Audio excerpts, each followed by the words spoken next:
karena aman. hari ini agak terlambat. Sebenarnya memang terprediksikan akan terlambat, jadi maka dari itu sebenarnya saya mau mundurkan ke jam 6 sore. Cuma ternyata kebanyakan dari teman-teman tidak bisa. Jadi ya mohon maaf kalau misal agak terlambat untuk hari ini. Nah, guys, hari ini teman-teman masih belum presentasi kan? Minggu depan mulai presentasinya kan ya, Rek, ya? Iya, Mem. Oke, hari ini saya akan bahas sedikit mengenai writing jurnal artikel atau menulis jurnal artikel, teman-teman. Jadi nanti hari ini kita akan agak lebih ke seperti workshop seperti itu mengenai jurnal. Kita ini, oke.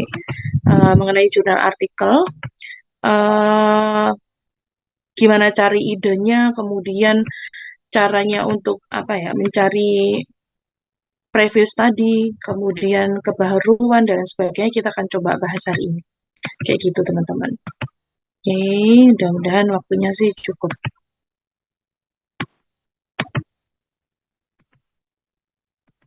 Yes. Dan kabar hari ini kabar baik atau kabar buruk, Kak? How are you today? I'm fine. I'm fine, Fine, great thanks. ya, Mas Bomi ya. Fine, Mem. Gak ada yang patah hati kan ya? Enggak, Mem. Alhamdulillah aman. Setuju. Alhamdulillah aman. Oke, nah kita akan mulai dulu sebentar teman-teman mengenai bagaimana sebenarnya caranya ketika kita mau membuat atau mencari riset idea atau topik penelitian. Nah, kita akan mulai dari sini dulu. Oke, jadi biasanya ketika kita menulis jurnal ilmiah, skripsi itu termasuk jurnal ilmiah, termasuk karya ilmiah atau bukan? Skripsi itu karya ilmiah. Disertasi itu karya ilmiah atau bukan? Disertasi itu karya ilmiah juga. Nah, jadi ketika kita membuat skripsi, kemudian tesis, disertasi, dan lain sebagainya, pasti kita butuh mencari topik riset atau ide, kira-kira kita mau meneliti apa di dalamnya. Nah, jadi gimana sih caranya untuk menemukan riset atau topik untuk penelitian kita? Yang pertama, apakah berpikir seperti ini, Mas Bomi? Oke, No, Mem. berpikir terlalu dalam, diresapi kalau perlu sambil nangis, seperti itu? Atau mungkin opsi yang kedua, baca buku? Gimana, Rek? Baca buku, iya atau iya? Kalau menurut saya ya read a book. Kalau Read a menurut books ya, saya ya. oke. Read Baca books buku, or, oke. or Seberapa journal banyak gitu. buku kira-kira yang harus kita cari atau kita baca? Haruskah satu rak buku seperti ini untuk mencari topik? No. No juga ya. Males juga ya baca, apalagi kalau bukunya tebel kayak gitu. Iya, Oke, Mem. tiba nanti kita bisa burn out atau kita bisa stres sendiri. Nah, atau mungkin use internet atau kita gunakan internet. Iya, Mem. Use the internet, Mem. Katanya baca buku, Mas Bumi. Baca buku Ini juga, benar. use internet Oh, juga, itu Mem. Namanya oke. juga cari referensi di mana-mana, Mem. Mumpung Jadi aman. use internet ya bisa jadi kita menggunakan internet. Tapi permasalahannya adalah suffering for information overload. Biasanya ketika kita mencari di internet, kekurangannya adalah kita bisa stres sendiri karena apa? Karena kadang informasi itu terlalu overload atau terlalu banyak. Karena yang namanya website Google itu banyak sekali informasi yang tersedia. Nah, so know what you should read and know what you should browse. Jadi ada hal yang paling penting ketika kita oke lah kita harus baca dalam buku seperti yang Mas Bumi tadi katakan atau mungkin surfing berselancar di apa namanya di internet seperti itu, browsing dan sebagainya bisa seperti itu. Tetapi satu hal yang pasti adalah kita harus tahu apa yang harus kita baca dan apa yang harus kita cari. Nah, seperti itu. Nah, beberapa publisher teman-teman yang kita bisa gunakan supaya informasi yang kita dapat itu tidak terlalu overload, kita bisa menggunakan beberapa top 5 jurnal publisher at Scopus misalnya di Science Direct atau mungkin Link Springer atau mungkin online library Wilayah atau mungkin Ten of online atau mungkin di Sage Publication. Nah, ini adalah top 5 publisher atau publisher jurnal yang paling besar dalam terindex Scopus. Nah, yang paling besar sendiri yang mana tentunya dalam Science Direct ini. Jadi ya karena Science Direct ini punyanya Scopus gitu teman-teman. Jadi yang paling besar di sini. Jadi ketika kita mau mencari sesuatu yang berhubungan dengan ilmiah atau kepenulisan ilmiah, kita bisa menggunakan this top 5 journal publisher as Scopus. Bisa ke Science Direct atau bisa juga ke Springer. Nah, dan lain sebagainya. Salah satu caranya, kalau misalnya kita tidak mau terlalu banyak atau tidak terlalu overload kita mencari informasi, misalnya nih teman-teman kita bisa ke Science Direct misalnya, kita bisa melakukan advanced research atau bisa melakukan berselancar tapi dia lebih advance ya. Kita bisa filter gitu teman. Kita bisa coba open di sini. Nih, ada yang sampai sekarang bingung mau cari apa topiknya. Nah, dalam Science Direct ini dia ada buku, kemudian ada jurnal dan lain sebagainya. Jadi kita bisa advance search supaya kita tahu apa namanya eh yang kita cari itu lebih spesifik gitu, guys.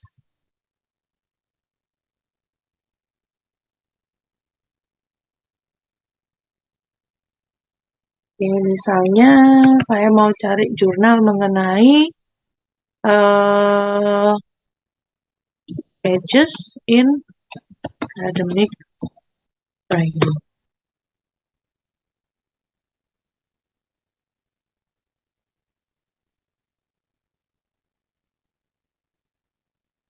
Nah, misal di sini ada seperti ini, kita ke advanced search, kemudian kali teman-teman bisa masukkan nih keywordnya atau topik yang ingin teman-teman cari, misalnya hedges in academic writing.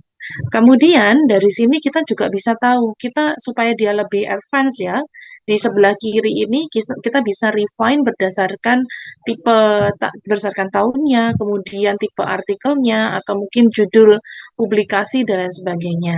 Misalnya, di sini kalau di tahun 2023 yang berkaitan ada 724 data.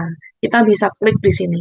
Kemudian misalnya lagi saya di tipe artikel ini banyak deh teman-teman. Ada dia jurnal artikel atau research artikel, ada dia review artikel, ensiklopedia dan lain sebagainya. Misalnya saya di sini mau masuk research artikel karena kita mau cari yang jurnal ini. Kita klik di situ, jadi dia akan tershort. Kemudian kita mau cari yang subject areasnya sesuai dengan kita. Kalau sesuai dengan kita, mostly kita itu masuk ke social science dan juga humanities. Atau social humanities, art and humanities bisa jadi. Oke. Jadi nanti ini akan ke short dengan sendirinya. Habis itu, oke, that's all. Nah, sampai dari sini, nah, ada publication title. Publication title ini adalah jurnal. Jurnal yang cocok dengan kita, teman-teman. Atau jurnal yang cocok dengan topik kita. Jadi ada Journal of English for Academic Purposes, kemudian ada Journal of Environment Management, English for Specific Purposes, Computer and Education, dan lain sebagainya. Ini adalah beberapa jurnal yang cocok atau dengan keyword kita. Kalau misalnya mau diklik beberapa atau misalnya seperti ini ya it's okay. Nanti yang keluar akan sesuai dengan jurnal yang ada. Nah, misal di sini. Di sini berarti ada beberapa contoh research artikel yang dia tahunnya 2023, kemudian di jurnal ini atau di Journal of for Academic Purposes ini. Nah, ini dia akan yang muncul. Tapi kalau saya mending publication title-nya tidak dimasukkan, tidak masalah. Oke. Oke, kemudian ini akan muncul misalnya meta discourse in academic writing. Jadi hedges itu kan bagian dari meta discourse-nya. Kemudian tadi tidak interpersonal of letter writing young L2 Chinese letters dan sebagainya. Nah, ini salah satu cara sih, atau saya cuma mencontohkan aja kepada teman-teman, bila mana teman-teman sudah mempunyai topik, tapi bingung misalnya preview studinya, sebenarnya tidak perlu bingung, karena pasti ada, insya Allah pasti ada lah ketika kita punya ide, preview study itu akan selalu ada. Nah, ini salah satunya kita bisa menggunakan Science Direct atau mungkin 5 publisher yang terbaik. Kemudian kita lakukan pencarian, perselancaran dengan menggunakan advanced search. Seperti itu. Sampai sini ada pertanyaan? Google Scholar itu juga cara yang paling mudah ya, atau paling shortcut yang paling mudah lah untuk mencari topik topik penelitian. Cuman beberapa hal yang kalau kita masuk ke Google Scholar, misalnya pages dalam akademik, oke, pages dan akademik. Saya masukkan Inggris saja. Oke, misal seperti ini. Ketika saya masukkan seperti ini, biasanya kita juga tetap bisa melakukan advanced search, teman-teman. Cuman biasanya infonya itu kadang banyak. Jadi ada yang bahasa Indonesia, ada yang Inggris, kemudian ada yang dia sudah apa ya, belum belum terindeks Scopus, ada yang jurnalnya masih biasa saja seperti itu. Jadi jurnalnya itu tidak spesifik ke publisher-publisher ternama. Tapi kalau misal kita masuknya langsung ke Science Direct seperti itu, nah biasanya publishernya itu sudah langsung publisher yang ternama. Tapi kalau misalnya yaudah yang gampang dulu kita ke Google Scholar dulu aja nggak masalah juga. Tapi ya itu tadi kekurangannya dari Google Scholar itu semuanya itu campur gitu, Rek. Jadi ada yang bereputasi dan tidak bereputasi. Seperti itu kalau kekurangannya dari mencari di Google Scholar. Oke, sampai sini oke. Ada pertanyaan atau tidak, teman-teman? Gak ada ya. Nah, kalau sudah selesai kita mencari topiknya, sekarang kita preparing manuskrip atau mungkin mencari dan menyiapkan manuskrip kita. Nah, ketika kita bikin jurnal artikel, sebenarnya jurnal artikel itu menurut saya sebenarnya sama aja kok seperti kita membuat skripsi.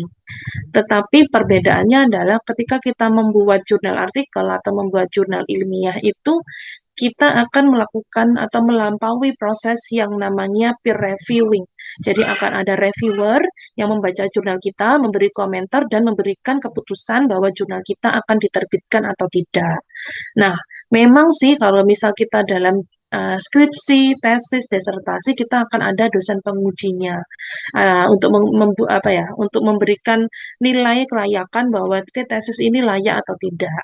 Tetapi dalam jurnal artikel itu tidak hanya layak atau tidak, teman-teman, tapi yang jelas tulisan ilmiah kita itu akan dipublikasikan di khalayak umum. Maka dari itu ada proses seleksi di situ dan prosesnya akan lebih panjang dan lebih rumit daripada kita membuat skripsi, tesis maupun disertasi. Seperti itu. Nah, salah satu hal yang ketika kita membuat jurnal ilmiah yang kita harus lakukan adalah preparing the manuscript atau mempersiapkan manuskrip kita. Pada dasarnya, ketika kita membuat jurnal ilmiah, ada beberapa hal yang body riset kita itu sebenarnya semua jurnal itu sama saja. So, yang pertama standar strukturnya akan ada title, judul, kemudian abstrak dan keyword. Kemudian untuk badan of the research manuskripnya pasti akan ada IMRID atau Introduction, Material and Method, Results and Discussion and Conclusion. Nah, ini adalah standar struktur dari jurnal ilmiah. Oke, tetapi setiap jurnal itu punya gaya selingkung yang berbeda-beda. Gaya selingkung itu apa? Bukan bergaya terus habis itu diselingkungi atau diselingkungi seperti itu, bukan teman-teman. Tetapi gaya selingkung itu setiap jurnal itu punya pakemnya sendiri-sendiri. Misalnya kalau di mozaik itu manuskrip itu maksimal 5.000 kata. Kalau di etnolingual 7.000 kata. Ada jurnal misal abstraknya maksimal 250 kata.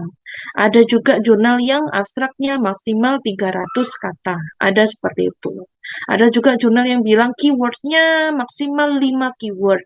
Ada yang 3 keyword. Nah, seperti itu namanya gaya perbedaan seperti itu namanya gaya selingkung. Jadi pakem yang digunakan untuk publisher tertentu atau jurnal tertentu dalam kepenulisannya. Tapi setidaknya ketika kita bicara mengenai manuskrip, setidaknya akan ada title, abstract, keyword, introduction, material and method, result and discussion.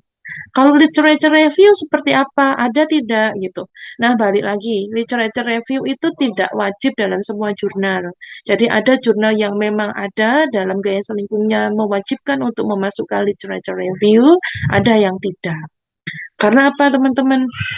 Literature review itu sebetulnya nanti akan sudah berulang dalam introduction kita. Nanti akan di introduction itu akan harus muncul.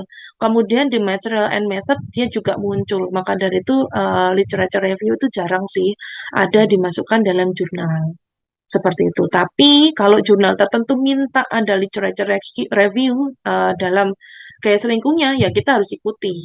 Seperti itu. Tapi standarnya ya seperti ini, introduction, material, research, discussion, and the last one is conclusion. Nah, title, abstract, and keyword.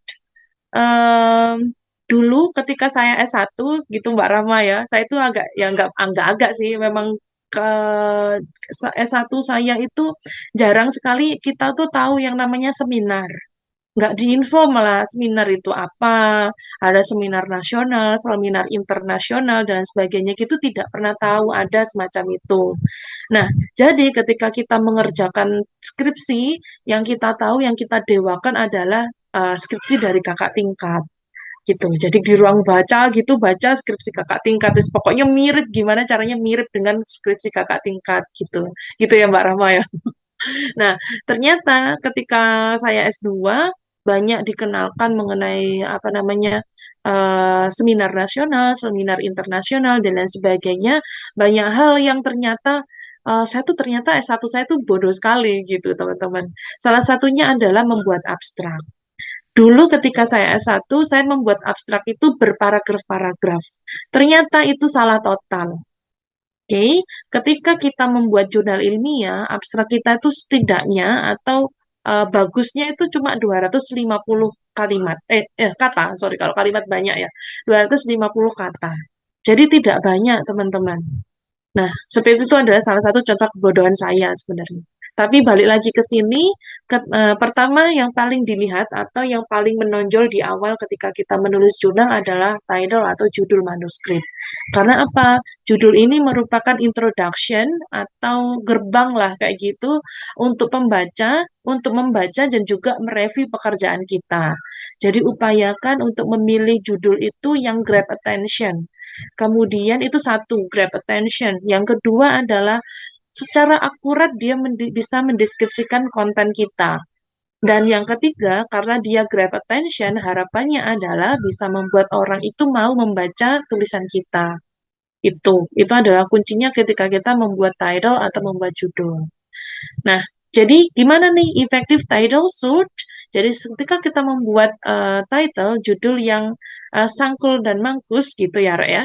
Jadi yang pertama itu harus convey main topiknya. Main topiknya apa? Oh, dia tentang hedges, maka hedges itu harus dimasukkan di situ. Kemudian highlight the important of the research. Kita meng-highlight importantnya dalam riset. Nah, ini pembedanya. Pembedanya apa? Oh, ini tentang hedges, ini di academic writing. Oke. Terus habis itu, oh saya mau tambahin lagi nih pembedanya atau yang paling penting untuk soft science misalnya kayak gitu. Oke, jadi kita harus bisa meng-highlight the important of the research. Kemudian the third one, yang ketiga dan keempat, harus be concise dan attract readers. Ini adalah effective title itu sebaiknya seperti itu.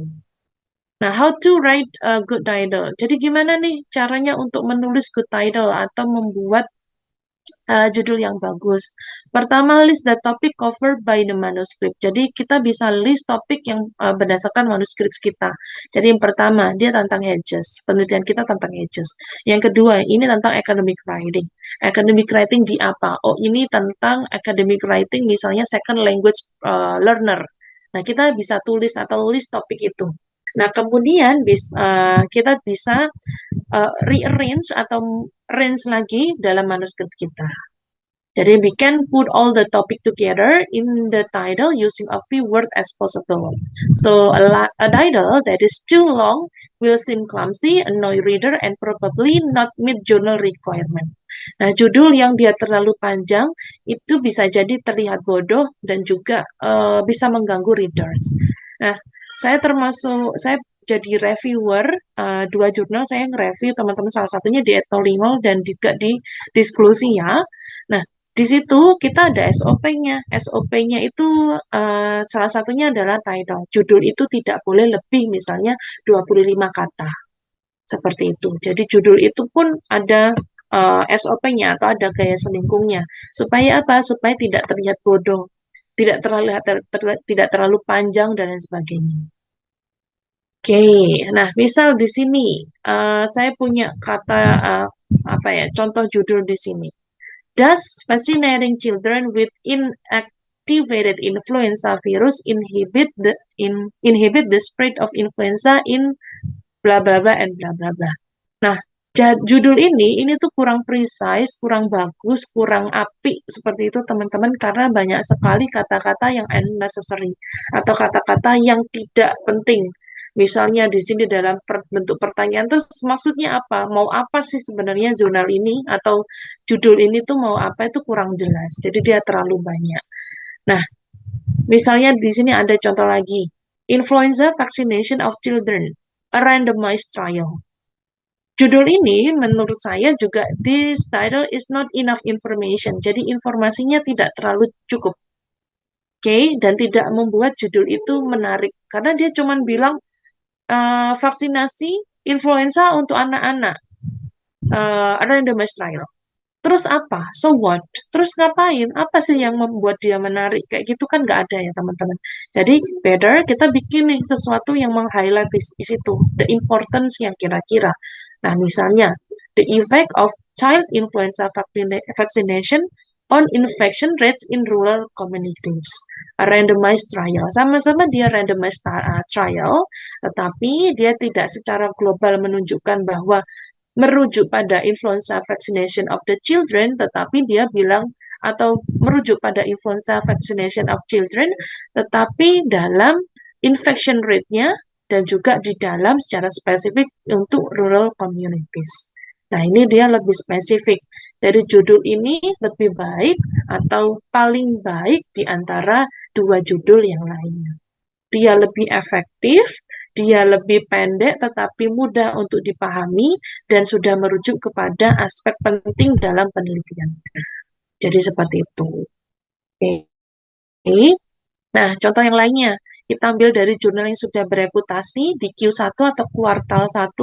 Kalau Scopus itu ada Q1, Q2, Q3 sampai Q4. Q1 itu yang paling kastanya paling tinggi. Kalau Q2 ya agak bawahnya. Nah, untuk internasional ya, untuk Scopus internasional bereputasi. Kalau misal nasional bereputasi, biasanya kita menggunakan Sinta ukurannya. Sinta 1 itu paling bagus, sampai terakhir tuh Sinta 6. Begitu. Nah, ini adalah contoh dari Journal of Adolescent Health. Nah, di sini menarik sekali, Adolescent to Adult HIV Healthcare Transition from Perspective of Adult Providers in United States. Jadi ini tentang HIV Healthcare Transition, tetapi dalam perspektif adult provider. Dan di mana? Di United States. Jadi kita tuh ketika baca itu, oke, ini tentang ini, dan ini kayaknya menarik untuk dibaca, gitu teman-teman. Nah, judul itu semacam itu. Sampai sini ada pertanyaan?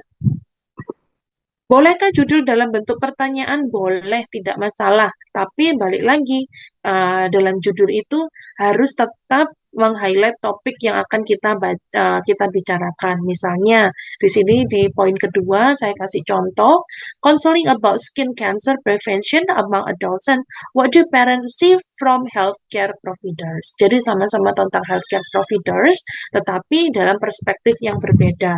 Kalau yang atas itu adult providers, kalau yang terakhir ini tentang parents, seperti itu guys. Jadi perspektif dari parents atau orang. Nah, ini adalah dalam bentuk pertanyaan, tidak masalah juga. Tetapi kita harus tahu dan kita harus pahami bahwa dalam judul ini juga tetap mengcover topik yang akan kita tulis dalam jurnal kita. Seperti itu. So far, any question?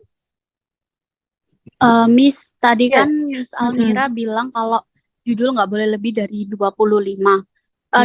kata. Nah, kalau dari akademik sendiri tuh ada kayak tertulis nggak sih Miss? Karena dulu itu saya waktu S1 itu malah nggak boleh lebih dari 13 kata. Oke. Nah, ini kalau dari sini ya, teman-teman kita hitung aja di sini. 1, 2, 3, 4, 5, 6, 7, 8, 9, 10, 11, 12, 13, 14, 15. Ini 15. Oke, kalau yang atas 1, 2, 3, 4, 5, 6, 7, 8, 9, 10, 11, 12, 13, 14, 15, 16, 17. Masih 17 kata. Jadi it's okay ya.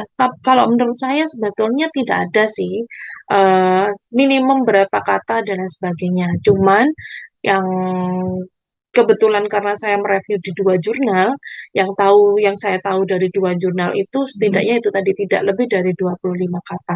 Kalau di sini dia masih 17 masih berterima gitu karena ya itu tadi walaupun dia panjang tetap topiknya tetap kita masih paham topiknya, kemudian kita tetap bisa memahami kira-kira inti dari judul tersebut apa seperti itu. Tapi kalau untuk pakemnya ini harus berapa itu tergantung jurnalnya.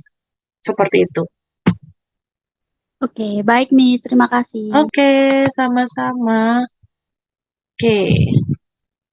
Nah, selanjutnya abstrak.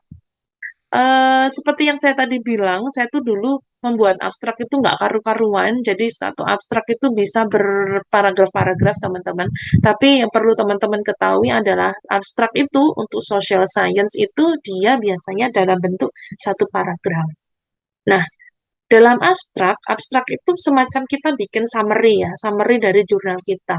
Maka yang pertama yang harus ada, yang abstrak kita tuh harus menjawab 4 hal. Yang pertama, why did you do it? Kenapa kamu melakukan itu? Penelitian ini untuk apa?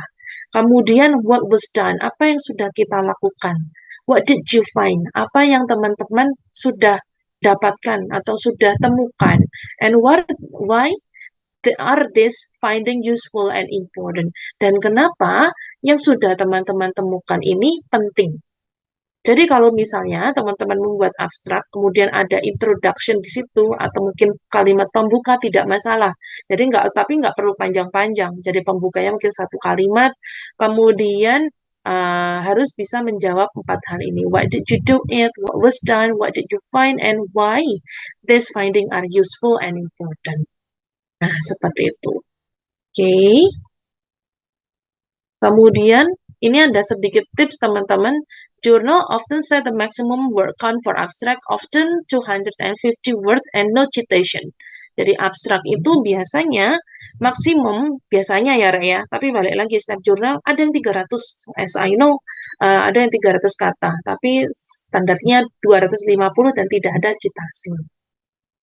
Dan kalau misalnya teori nggak masalah, tapi tidak dibilang bahwa misalnya Almira 2005 state gitu, tidak seperti itu. Jadi misalnya this research want to find a hedges in academic writing using misalnya Biber theory. Biber tahun berapa teori. Udah kayak gitu aja. Jadi dia tidak melakukan citasi.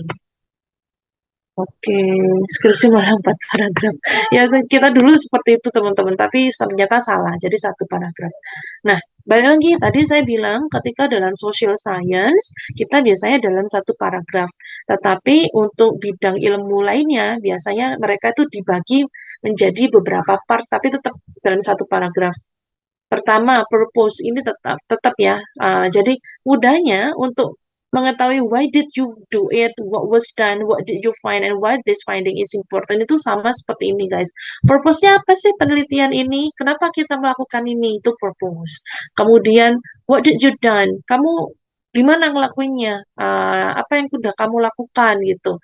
Itu berarti method and result. Kemudian conclusion. Conclusion ini why is it actually is important? Kenapa hasilnya ini penting? Nah, jadi kita bisa mudahnya, abstrak kita itu harus ada purpose-nya, tujuannya, harus ada metode, result atau hasilnya, dan conclusion. Conclusion ini termasuk bagaimana hasilnya, kemudian dan kenapa hasil itu menjadi sesuatu yang penting. Seperti itu. Oke, ini untuk abstrak teman-teman. Jadi kalau misalnya di social science, biasanya langsung full satu paragraf. Tapi kalau untuk health science, physical science, biasanya mereka akan di-split seperti itu. Ada pertanyaan?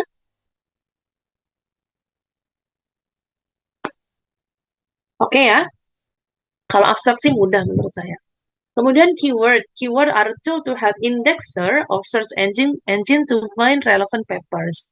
Nah, keyword ini sebenarnya to help indexer aja, atau untuk search engine itu untuk mencari jurnal-jurnal yang dia itu cocok dengan jurnal kita, atau manuskrip yang cocok dengan kita. Maka dari itu kita perlu menggunakan keyword. Ya, keyword itu sebaiknya yang satu, pertama dia harus represent the content of your manuscript, dan yang kedua dia harus specific to field or subfield. Jadi misalnya, saya tadi mau bicara mengenai hedges in academic writing, berarti keywordnya hedges, academic writing. Kemudian misalnya for second language acquisition, nah berarti second language acquisition, kayak gitu teman-teman. Itu berarti keywordnya. Ini contohnya keyword example. Oke. Region-specific neural degeneration after Okadic asset administration. Nah, kalau misal manuskrip title-nya seperti ini, terus kita bikin keyword seperti ini, neuron, brain, OA, regional specific neuron generation, ini dia terlalu poor, teman-teman, atau terlalu tidak bagus, atau keyword yang tidak bagus karena ini terlalu general. Nah, sebaiknya kita masukkan di sini. Kira-kira dia tentang apa sih? Oh, ini tentang neurodegenerative disease. Oke, kemudian tentang CA1 regional. Ini tentang sampel dan sebagainya. Jadi ini better keyword itu seperti itu.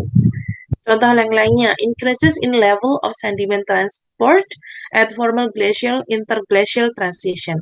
Nah, kalau jelek bila mana kita masukkan misal climate change, erosion, plan effect. Jadi nanti takutnya researcher atau indexer itu nggak bisa baca tulisan kita. Jadi better kita pakai quarterly climate change atau mungkin climate change kayak gitu, atau soil erosion and bioturbation. Jadi seperti itu. Sampai sini, any questions so far? Saya, Mem. Yes, please. Mas Ilham. Ya. Berarti ya, kalau yang saya lihat tadi, Mem, penjelasannya terkait keywords ini, itu yang saya pahami dulu ya, itu lebih ke representasi terkait judul yang kita angkat begitu dalam sebuah penelitian. Tapi tadi yang tadi Mem jelasin, ini lebih ke ini ya, kayak lebih ke isi dari konten penelitian kita gitu, bukan kayak dari abstrak ataupun kayak judul gitu ya, Mem. Cuma sekedar konfirmasi aja sih, Mem. Oke, nah tidak sepenuhnya benar dan tidak sepenuhnya salah. Jadi kalau better keyword itu kalau sesuai dengan judul, iya. Kalau sesuai dengan abstrak, iya. Karena kan judul sesuai dengan isi kita, isi jurnal kita. Abstrak juga sesuai dengan isi jurnal kita. Ya kan? Maka kalau misal keyword sesuai dengan judul, ya kalau judulnya bagus, maka dia merepresentasikan dengan kontennya, maka keywordnya juga bagus. Kalau misal abstraknya bagus dan menyesuaikan dengan kontennya, kalau keywordnya menyesuaikan dengan abstrak, maka keywordnya juga bagus. Gitu Mas Ilham. Kan title dan abstrak menyesuaikan kontennya. Harus mengenai topiknya dan mengcover seluruh isi konten. Oke? Got it? Iya, soalnya saya lihat situ better keywords-nya itu ada kata-kata kayak disease, kayak quaternary climate change, terus di judulnya nggak ada gitu. Jadi saya mikirnya, oh kayaknya ini dari konten research-nya gitu diambil, yang paling banyak muncul gitu. Ya, dari konten riset. Karena kalau di title itu kan lebih ke bagaimana dia lebih menarik ya, membuat bagaimana supaya dia lebih menarik. Jadi bisa jadi beberapa kata itu terreplace atau tergantikan dengan beberapa dengan kata yang lebih interesting seperti itu. Tapi pada intinya akan tetap sama saja seperti itu. Oke. Terima kasih. Oke, terima sama-sama Mas Ilham. Nah, ada lagi teman-teman? Mem, Yes, Mbak Restu. Menanggapi yang pertanyaan Ilham, Mem, masih topik yang sama. Berarti, Mem, misalkan untuk keyword itu tidak dimunculkan di abstrak, nggak masalah ya, Mem, ya? Asalkan keyword itu ada di dalam pembahasan topik kita. Seperti itu, Mem. Oke, keyword itu selalu diminta di dalam jurnal, baik dia nasional bereputasi maupun internasional bereputasi. Jadi judul, abstrak, setelah abstrak pasti akan ada diminta keywords. Biasanya maksimal 5 keywords. Seperti itu. Jadi to be confirmed biasanya bila mana dia mostly sih kebanyakan jurnal itu pasti akan diminta keywordnya gitu harus. Iya, Mem. Maksudnya berarti untuk keyword itu apakah harus dimunculkan di abstraknya atau gimana, Mem? Maksudnya kalau katanya. Iya, keywordnya katanya harus kan keyword itu misalkan kayak tadi neuron yang itu apakah juga harus dimunculkan di abstraknya? Kata itu harus dimention di abstrak gitu, Mem, kalau untuk keyword atau Oke. tidak harus dimunculkan di abstrak tapi di dalam pembahasan kita topiknya itu di artikel kita itu ada kayak gitu. Harus dimunculkan atau tidak seperti itu. Oke. Kalau menurut saya sih karena ini pembahasan dari contoh yang saya punya ini dia lebih ke health science ya. Health science itu banyak sekali hal-hal yang secara secara kata dan secara frasa itu banyak sekali sesuatu yang dia sangat spesifik sekali. Maka dari itu keywordnya dia akan agak lebih banyak seperti ini. Nah, kalau menurut saya, bila mana kita social science, kebanyakannya dan sepengalaman saya untuk menulis, keyword itu akan muncul di dalam abstrak. Seperti itu, teman-teman. Biasanya muncul dalam abstrak atau setidaknya muncul di dalam badan penelitian kita. Gitu, body of the research. Jadi tidak semua sih akan muncul dalam abstrak karena abstrak itu kan terbatas ya, hanya 250 kata, tapi setidaknya better keyword itu yang bisa mengcover badan dari penelitian kita. Gitu aja deh guys, yang paling mudah untuk dipahami. Oke? Iya, Mem. Siap-siap, Mem. Baik, Terima kasih, terima Mem. kasih juga teman-teman. Selanjutnya introduction.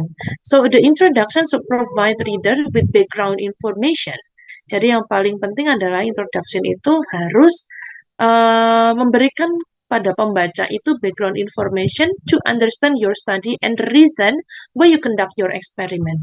Jadi memberikan background informasi kenapa sih mengenai penelitian kita dan alasan mengapa teman-teman melakukan penelitian tersebut.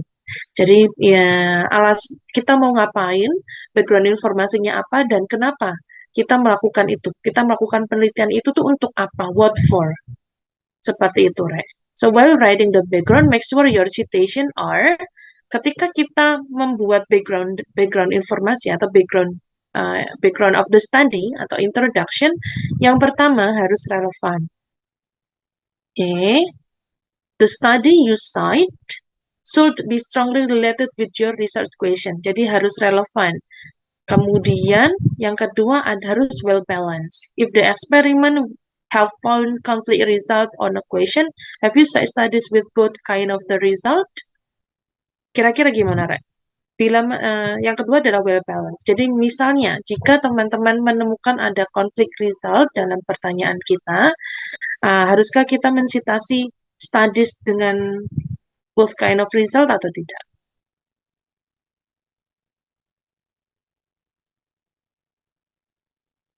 Jadi gini, mungkin teman-teman bingung ya maksudnya. Yang pertama, sini saya keluarin aja semuanya. Yang pertama adalah ketika kita membuat sitasi, dalam penelitian kita yang pertama harus relevan. Jadi yang kita sitasi harus mendukung dengan research question kita, harus mendukung penelitian kita. Dan yang kedua adalah well balanced. Bila mana yang kita sitasi atau hasil yang kita punya itu berbeda, hasilnya dengan penelitian yang lain perlu dimasukkan atau tidak perlu dimasukkan. Dan yang terakhir adalah current. Current itu adalah tidak lebih dari sebaiknya tidak lebih dari 10 tahun ke belakang, if it is possible. Jadi saya pernah mensitasi dan pernah mention ke teman-teman kalau social science itu setidaknya 10 tahun. Tapi kalau health science dan physical science, citationnya itu harusnya lebih pendek atau sekitar 5 tahunan. Seperti itu. Oke, jadi citasi kita harus relevan, well balanced, and current. Mem, kalau misalnya nih teori yang kita gunakan itu teori yang old atau teori yang sudah tua sekali gimana? Nah, kalau kita menemukan dan yang cuman ada adalah teori yang sudah sepuh itu atau sudah sangat tua sekali itu, nggak ada yang lainnya, is okay untuk digunakan. Tetapi, coba dibaca lagi. Kira-kira ada tidak yang paling baru? Biasanya informasi ilmu itu selalu ada kebaruan ya guys ya. Nah, kalau misalnya menurut saya ya teman-teman, jurnal yang terpublikasi itu bisa juga sebagai teori. Nah, itu juga bisa digunakan. Jadi tidak harus misalnya nih gender kayak gitu, kita bicara mengenai gender misalnya terus kita ambil teori yang old misal tahun 80-an. Nah, itu menurut saya terlalu tua. Coba deh cari yang paling baru, insya Allah pasti akan ada gitu, Rek. Tapi kalau misalnya cuman ada itu, ya udah mau gimana lagi, jadi tidak masalah juga. Seperti itu. So far, any question? Mem, saya mau tanya Silakan. terkait dengan teori atau referensi yang sudah sepuh tadi, apakah kita harus kayak nulis alasannya kenapa kita masih pakai teori ini gitu enggak? If it is at the introduction, yes, it is important. Jadi misalnya kalau dalam introduction itu perlu digunakan, perlu diberikan alasan atau tidak perlu diberikan alasan. Oke, karena apa? Karena kan teori itu banyak. Jadi misal mau pakai teori A dengan alasan apa itu perlu dijelaskan. Itu Mbak Jihan ya tadi ya, kalau nggak salah. Oke. Yes. Oke. Saya lanjut ya teman-teman. Introduction, once you provide background material and state problem or question for your study, tell the reader the purpose of your study. Usually, the reason is to fill gap in the knowledge or to answer previously unanswered question.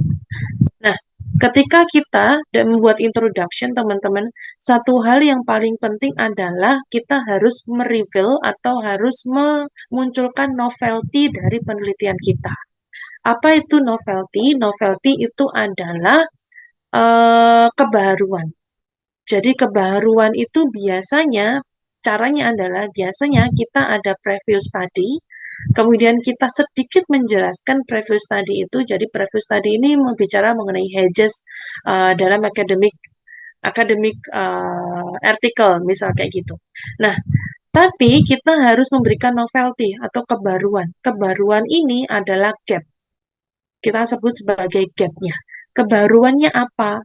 Misalnya, kalau dari preview study itu dia academic article dan dia cuman di social science, di punya saya ini beda loh. Punya saya ini nggak cuman di social science aja, tetapi saya meneliti di 4 science yang berbeda. Health science, social science, kemudian life science, dan apa satu lagi, physical science, misal seperti itu. Jadi ketika dalam introduction kita harus memunculkan novelty atau gap. Kira-kira apa sih yang membuat penelitian kita itu baru? Apa sih yang membuat penelitian kita itu berbeda dari penelitian sebelumnya? Seperti itu. Jadi ini penting sekali untuk dimasukkan di dalam introduction-nya. Ketika saya melakukan review kebaruan ini atau fill a gap ini, salah satu hal atau salah satu highlight yang saya selalu underline atau selalu saya tekankan, teman. Jadi misalnya kayak gini. For example, if a drug is known to work well in one population, but has never been tested in different population, the purpose of the study could be to test the efficiency and safety of the drug in the second population. Jadi misalnya ada satu obat, dia bekerja dengan baik di satu populasi, tetapi tidak pernah dites di populasi yang berbeda, maka purpose of the study kita bisa melakukan tes apa? Tes efisiensi dan tes kelayakan atau tes keamanan dari obat tersebut di populasi yang berbeda. Kayak gitu, Rek. Jadi ini kita termasuk dalam gap-nya atau gap dari previous study dan atau juga kebaruan dari penelitian kita. The final thing to include at the end of your introduction is clear and exact statement of your study aim. You might also explain in sentence or two how you conduct the study. Nah, jadi introduction itu harus dia menyebutkan yang namanya background ya. Intinya kenapa teman-teman meneliti hal tersebut, tujuannya apa, dan kenapa itu penting. Dan kalau misalnya dia sudah ada yang meneliti apa yang kita bisa tawarkan dari penelitian yang baru kita ini, maka kita juga harus statement atau menunjukkan bahwa oke, penelitian ini penting sekali karena apa? Alasannya apa? Seperti itu. Nah, introduction, menurut saya teman-teman ya, menurut saya tuh menulis introduction itu butuh effort yang luar biasa. Saya nggak tahu ya kalau teman-teman semuanya, tapi menurut saya ketika saya melakukan penelitian, membuat introduction itu lebih sulit daripada melakukan atau menulis pembahasan. Ada yang sama tidak? Betul banget, Mem. Iya, Mem, betul. Kalau saya sih ya, Rek, ya, ini aku, tapi kalau saya nggak tahu kalau teman-teman.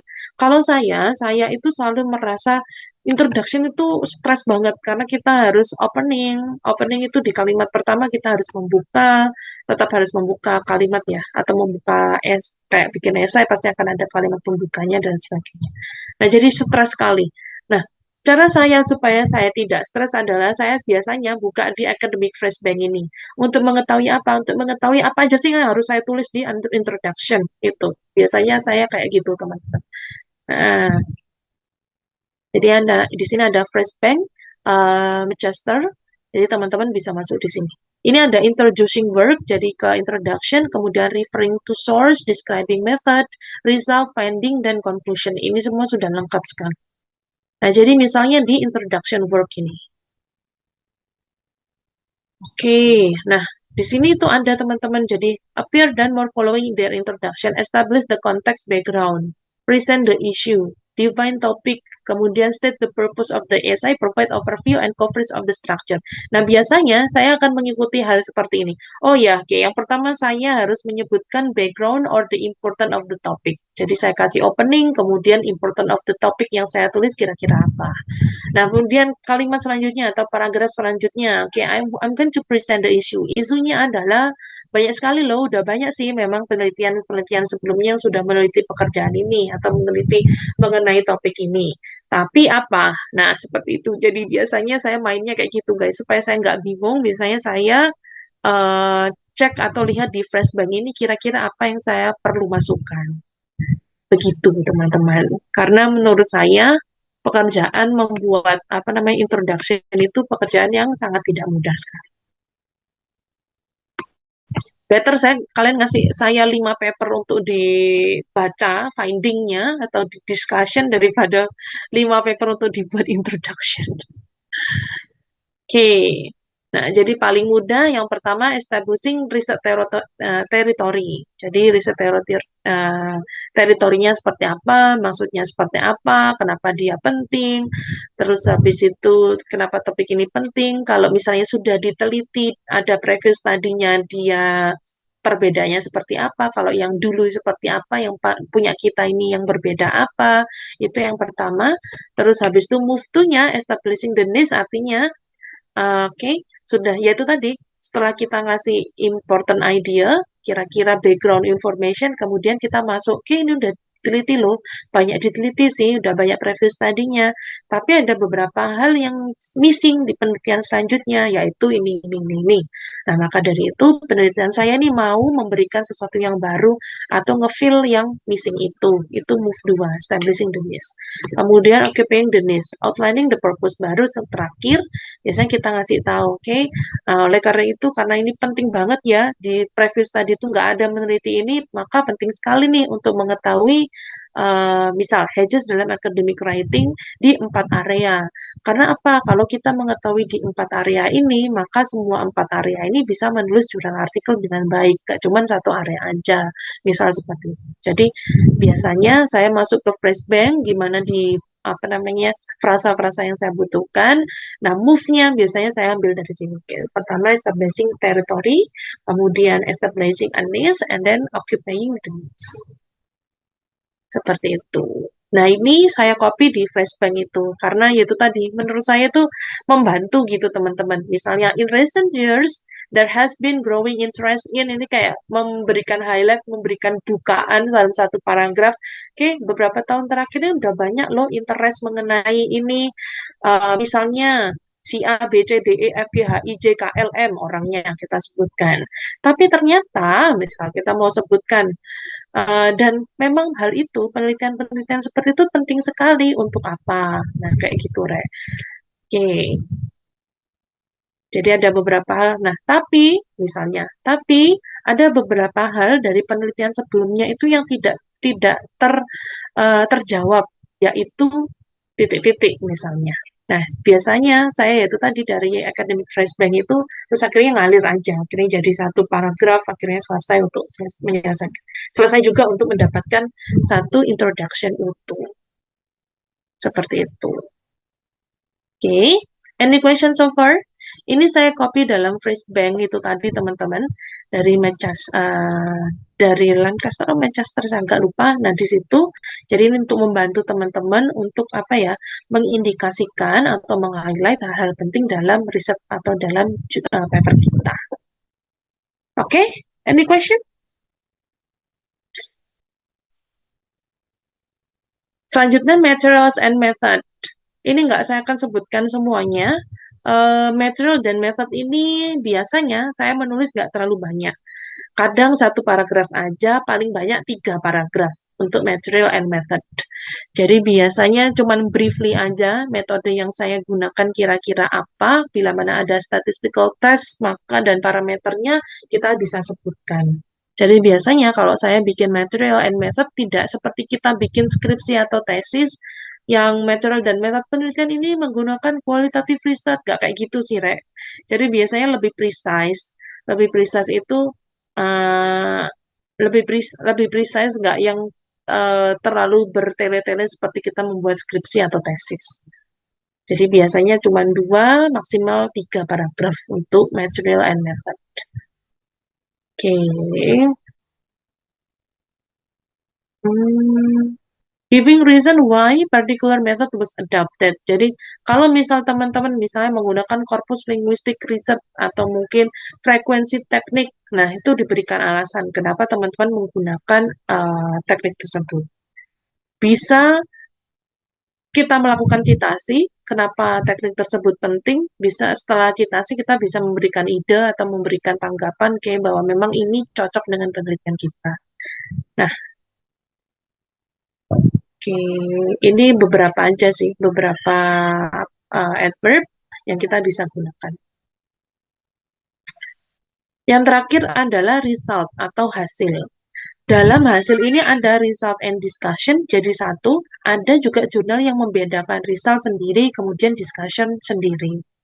Nah, yang jelas adalah ketika kita menggunakan menulis result and discussion itu harus diperhatikan ya teman-teman, apalagi bekerja untuk korpus linguistik.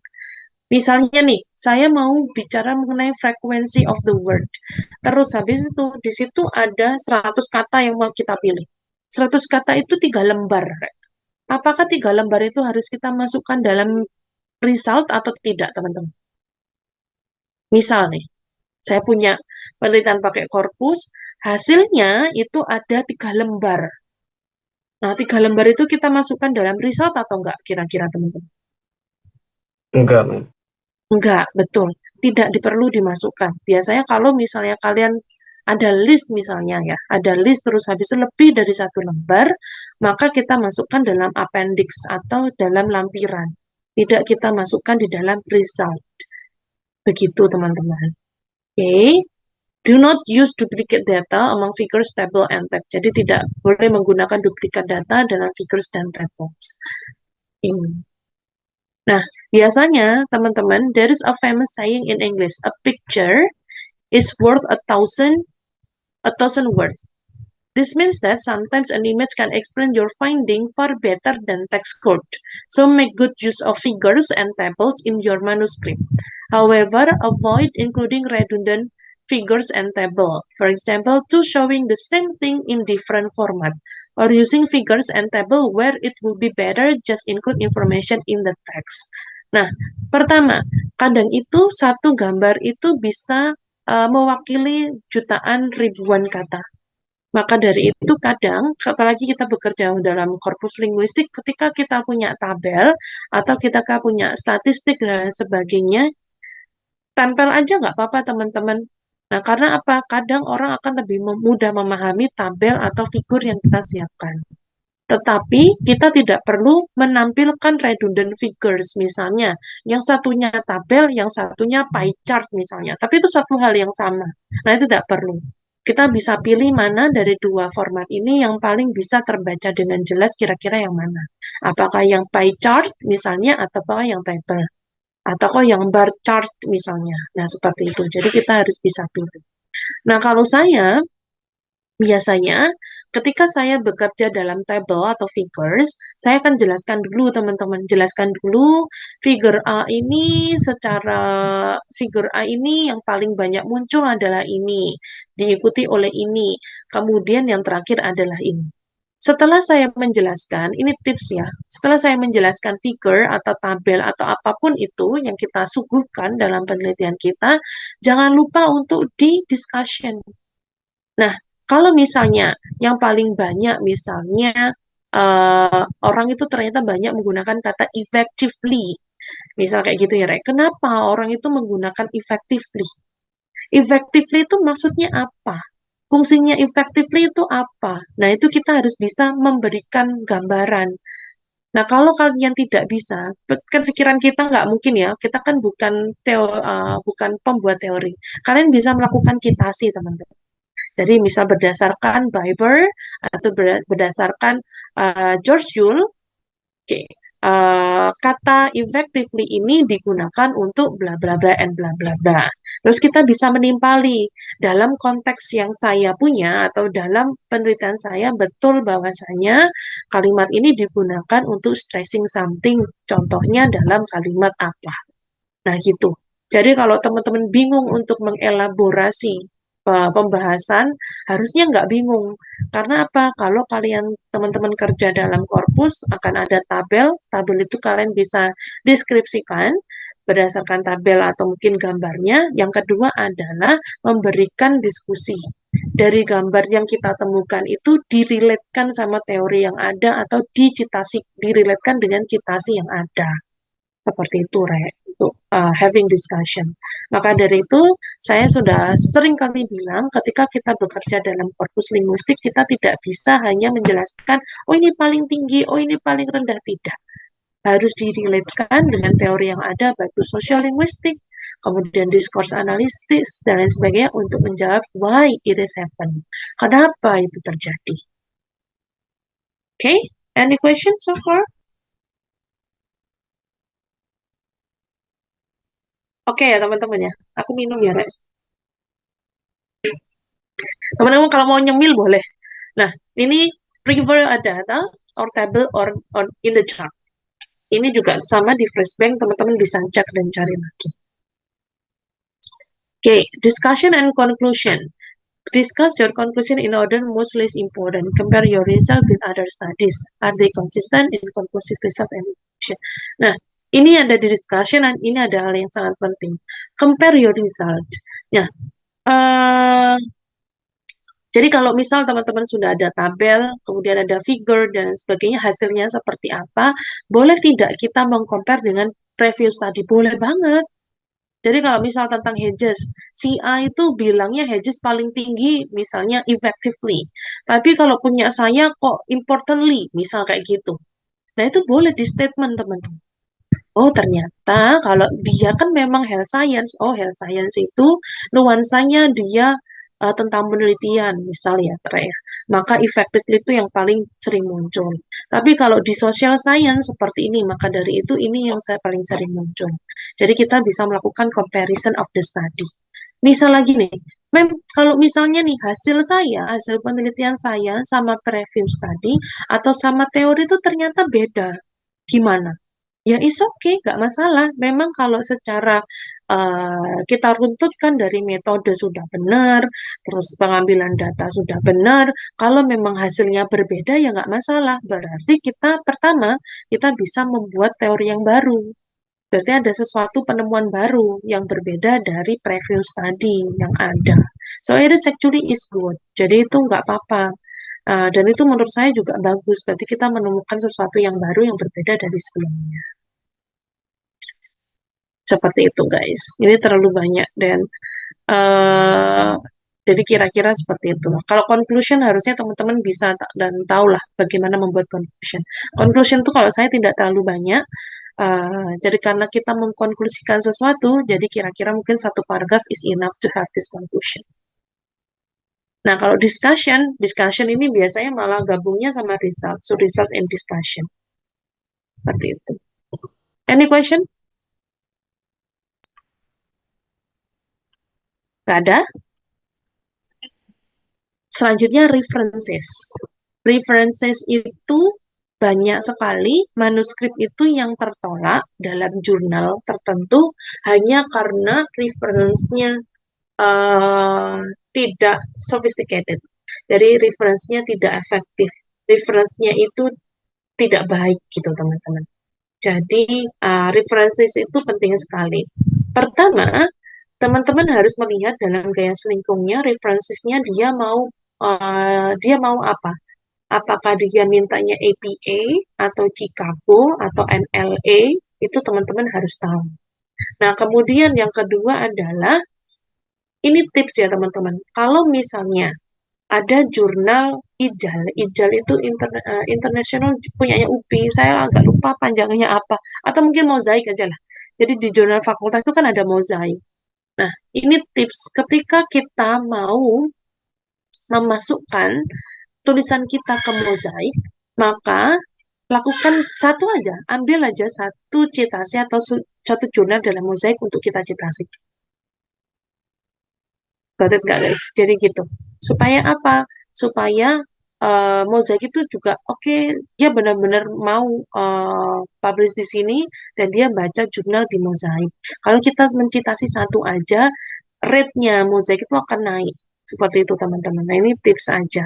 Jadi kalau misal mau masukin ke Mozaik, maka lakukan satu citasi dari satu jurnal atau satu artikel di Mozaik.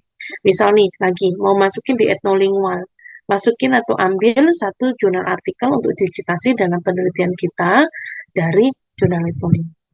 Seperti itu. Ini tips aja untuk apa ya?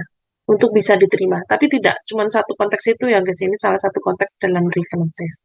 Jadi yang pertama yang jelas adalah teman-teman harus lihat dulu yang diminta apa referencesnya, apakah APA ataukah MLA atau apa. Terus yang kedua dicek kembali referensi kita itu udah benar atau tidak, penulisan dan sebagainya. Misal kayak gini. Oke, sebentar guys. Teman-teman.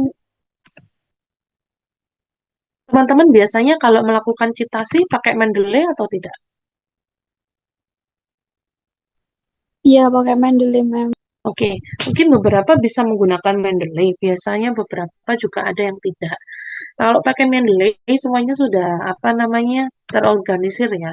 Tapi kalau misalnya tidak, misal teman-teman masih manual misalnya, manual terus habis itu menggunakan Microsoft Word, ya nggak masalah sih sebenarnya, tetapi harus diperhatikan betul tulisannya. Misal kayak gini, saya ada references, kalau kita mau insert citation kan kita klik insert citation ini ya kan. Oke, add new source kalau misalnya dia citasi yang baru. Oke, nah author, kalau ini references, jadi misalnya nama saya Almira Fidela Arta, Arta kemudian Arta, Almira. Misal kayak gini, title-nya oke.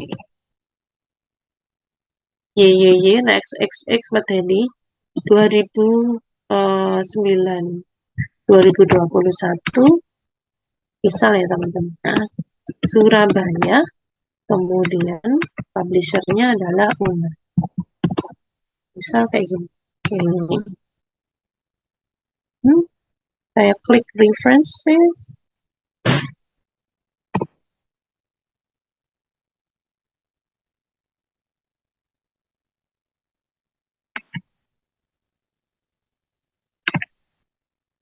Bibliografinya saya masukkan. Stylenya ini APA ya. Ini macam-macam maka dari itu. Oh. Sampai gini. Nah, di sini artanya besar. References yang perlu diperhatikan, kalau teman-teman manual menggunakan Microsoft Word, better pakai Mendeley Side. Tapi kalau misalnya ya wes sampai kepentok gak bisa pakai Mendeley, kemudian bisanya pakai Microsoft Word dan sebagainya, teman-teman harus perhatikan konsistensinya. Kalau misalnya arta A ini kan besar, sebaiknya kita harus konsisten. Jadi jangan artanya besar, maksudnya tulisannya jangan kapital semua, it's supposed to be like this. Kalau kayak gini semua.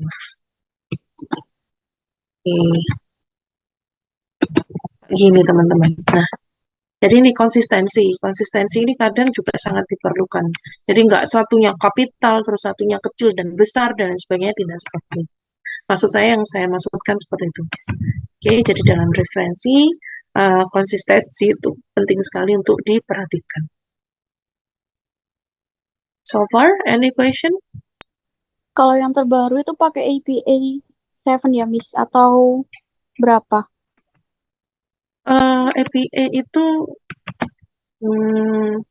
sebenarnya APA itu hampir sama sih. Saya juga belum mendalami perbedaan dari yang 6 edition sama 7 edition itu apa. Nanti coba ya, saya tanyakan, kalau enggak coba saya cari tahu dulu ya. Gitu. Tapi biasanya sih ya pokoknya APA dan it's okay gitu. Enggak masalah, pokoknya dia APA. Tapi untuk editionnya apa yang membedakan antara 6 dan 7, kemudian 7 dan 5 dan seterusnya itu saya masih kurang tahu. Oke, tak jadikan PR dulu ya. Coba nanti tak tanyakan kepada orang yang lebih memahami. Iya, Miss. Soalnya dari dulu saya juga bingung kalau 7 edition itu kayak sama aja gitu juga sih, Miss.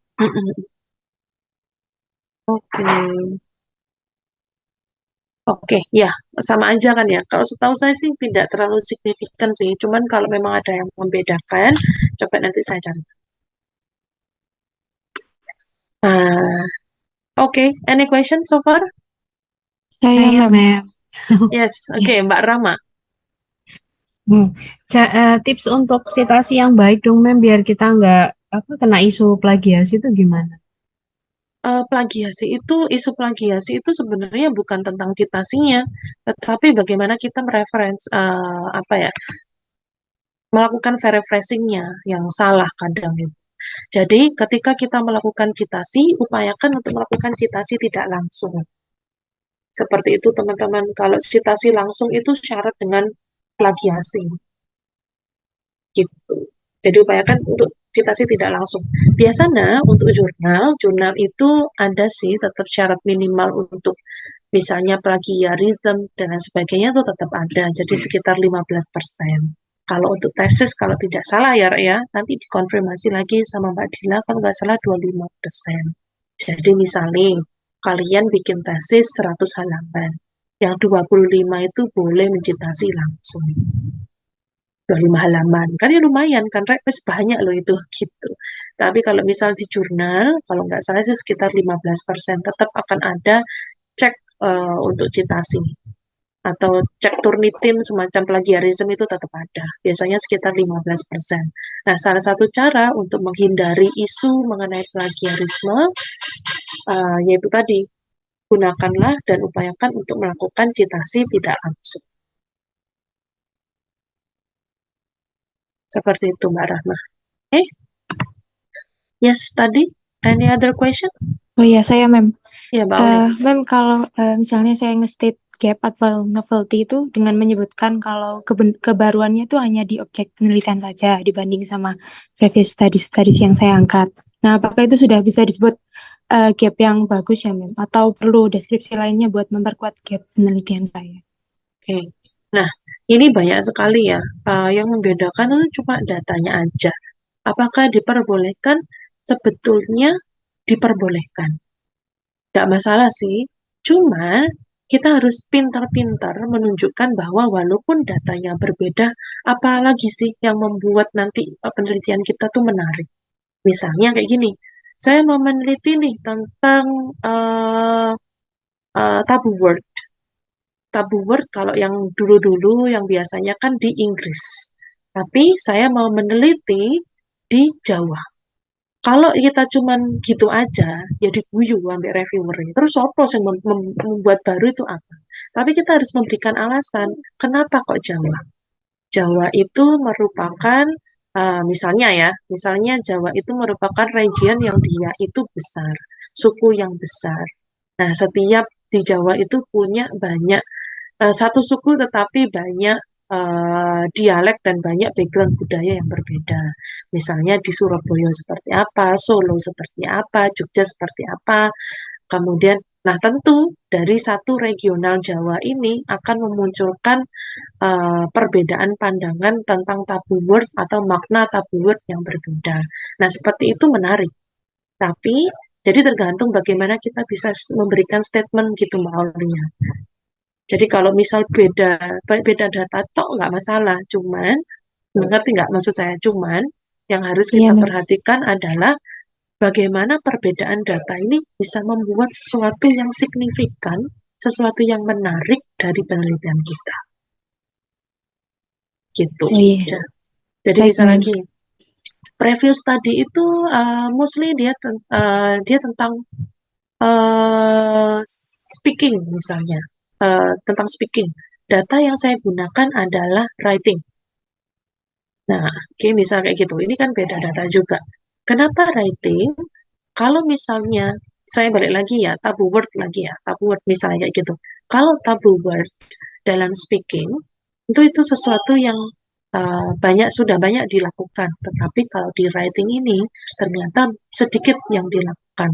Apalagi dalam konteks blog misalnya, atau mungkin dalam konteks game di Indonesia, misal kayak gitu.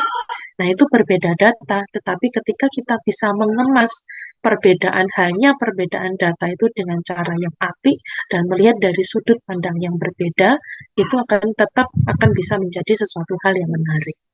Jadi mungkin karena datanya ini, beda data ini memunculkan kebudayaan yang berbeda, atau mungkin data yang berbeda ini dengan dengan sesuatu yang berbeda pula, misalnya background pendidikan berbeda, Indonesia itu development country dan lain sebagainya, maksudnya dengan hal-hal kecil itu,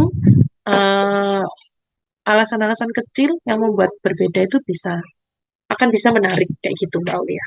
Got it? Iya, Mem. Terima kasih, Mem. Sama-sama, mudah-mudahan bisa memahami pemahaman saya, maksudnya cara ngomong saya yang agak belibet. Oke, nah jadi intinya adalah perbedaan data itu nggak apa-apa, Rek. Tidak ada yang salah juga. Cuman kita harus gimana mengemas dan membuat penelitian kita tuh menarik. Nggak cuma datanya tok yang berbeda, tetapi ada variabel lain yang menyebabkan data ini walaupun berbeda itu menarik gitu. Dan penting. Yes, Mbak Restu. Ada? Langsung kelihatan ya, Mem. Ya, ini Mem, saya ada pertanyaan. Nah, misalkan untuk tugas yang korpus ini kan saya review related literature-nya itu kan pakai punyanya Pak Fajri ya. Itu kan beliau menggunakan data tentang obesitas dan juga ada salah satu tulisannya dosennya Pak Fajri juga tentang obesitas. Nah, misalkan saya mau menggunakan cara yang sama, cuma digunakan di diabetes, ini nanti untuk kebaruannya gap-nya saya jelaskan gitu. Kenapa kok saya ngambil diabetes seperti itu, Mem? Ya, dijelaskan. Dan private study itu nggak cuma satu, Mbak Restu. Iya, Coba iya, baca Mem. lagi. Baca lagi punya Pak Fajri itu pasti dia punya banyak preview study yang Iya, dia Mem. punya. Nah, itu bisa Mbak Restu ambil. Terus Iya. dari situ bisa beranak juga. Dari yang dikopas sama Pak Fajri itu pasti dia punya preview study juga. Itu bisa diambil lagi, bisa ditarik lagi. Jadi Oh nggak gitu, nggak cuma apa-apa ya, satu. Mem ya? It's okay, baca lagi aja. Iya. Jadi biasanya seperti itu. Jadi misalnya saya bikin academic work for social science. Saya nemu misalnya untuk yang kemarin di nursing. Nah, di nursing itu dia mengkopas, oh ternyata ada loh medical science. Nah, saya ambil di situ. Terus di medical science lagi saya buka, oh, ternyata ada loh di technical science. Saya sampai ambil lagi. Kayak gitu. Jadi, yaitu teman-teman ketika kita mencari teori, sebenarnya teori itu bisa beranak berdasarkan sesuai tergantung seberapa banyak yang kita baca gitu. Jadi kalau misal dari satu previous study sudah ada, bisa diambil previous study yang sudah ada itu. Dan sebelumnya itu bisa tetap diambil. Gitu Mbak Restu. Iya, Mem, baik, Mem. Thank you. Ada? Yes. Bentar, Mem.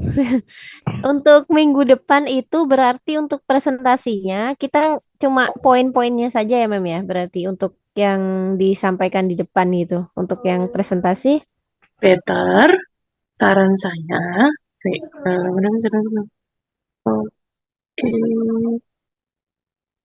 Aduh. Oke, better menurut saya untuk minggu depan teman-teman upayakan sudah hampir finish untuk mengerjakan. Dalam artian data yang akan digunakan sudah ada.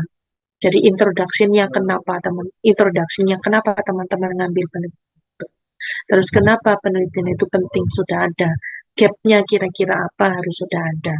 Terus habis itu akan lebih better lagi kalau misalnya slightly metode dan juga slightly finding itu tetap udah ada. Jadi kira-kira saya sudah scroll tapi nggak banyak, tapi ternyata finding yang saya temukan seperti ini. Better seperti itu. Kenapa saya sarankan seperti itu? Supaya teman-teman ketika membuat papernya tidak kepotokan atau tidak bingung, tidak lagi stres. Karena apa? Yaitu tadi dalam presentasi sudah hampir full, sudah hampir finish, tinggal kita benahi berdasarkan pertanyaan dari teman-teman yang ada di kelas atau berdasarkan dosen yang ada di situ. Oke? Oke, Mem. Thank you, Mem. Thank you. Ini saran, tapi ya terserah sih. Yes, Mbak Fitria dulu.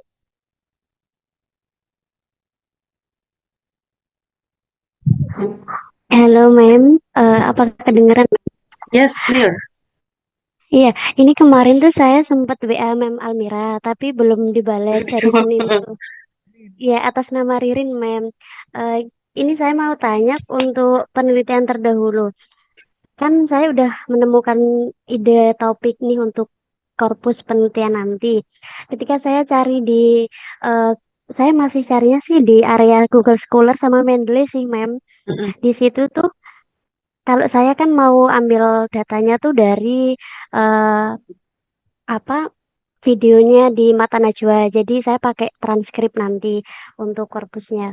Sedangkan di sini pertanyaan saya kan di Mendeley sama di Scholar ini kan adanya penelitian terdahulunya tuh terkait karya sastra di cerpen ataupun di novel gitu.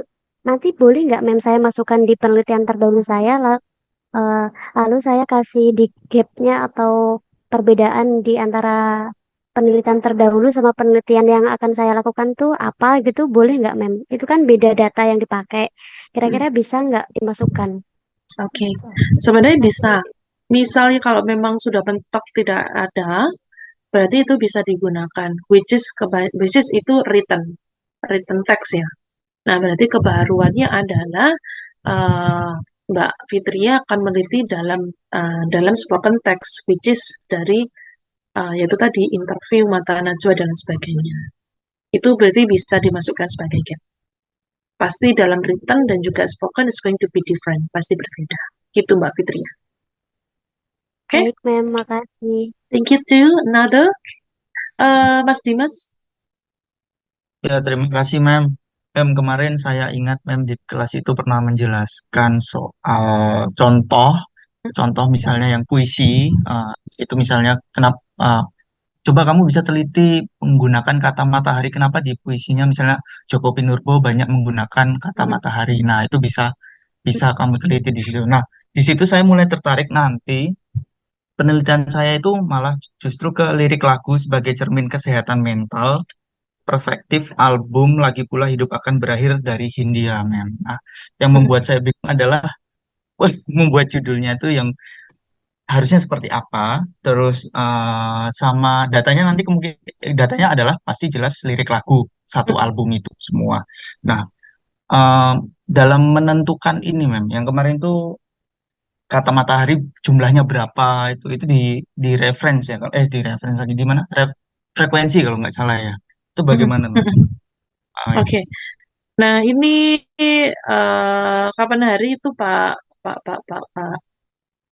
Prof Prof itu Pak Dekan ya, ini bikin mengenai song lyric as historical source in Indonesia. Jadi dia meneliti mengenai song lyrics tapi dalam ranah histori atau dalam ranah histori itu apa sih? Sejarah gitu.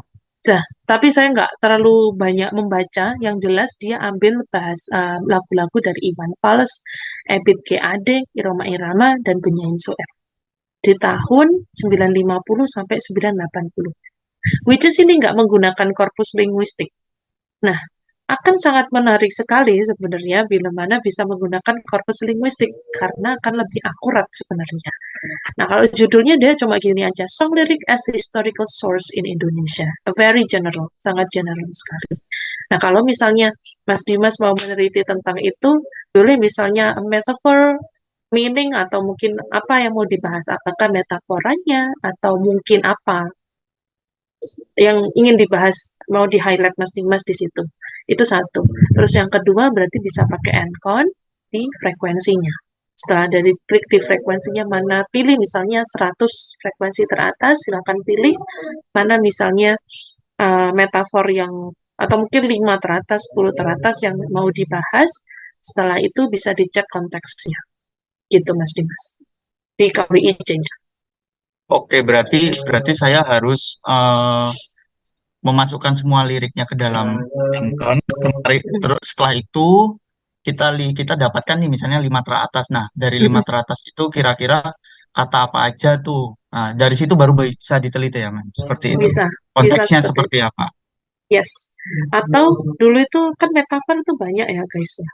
Metafora itu kan banyak. Ada yang personifikasi. Jadi kalau dari wordlist itu dilihat manakah ada nggak metafora yang dia itu mempersonkan seseorang.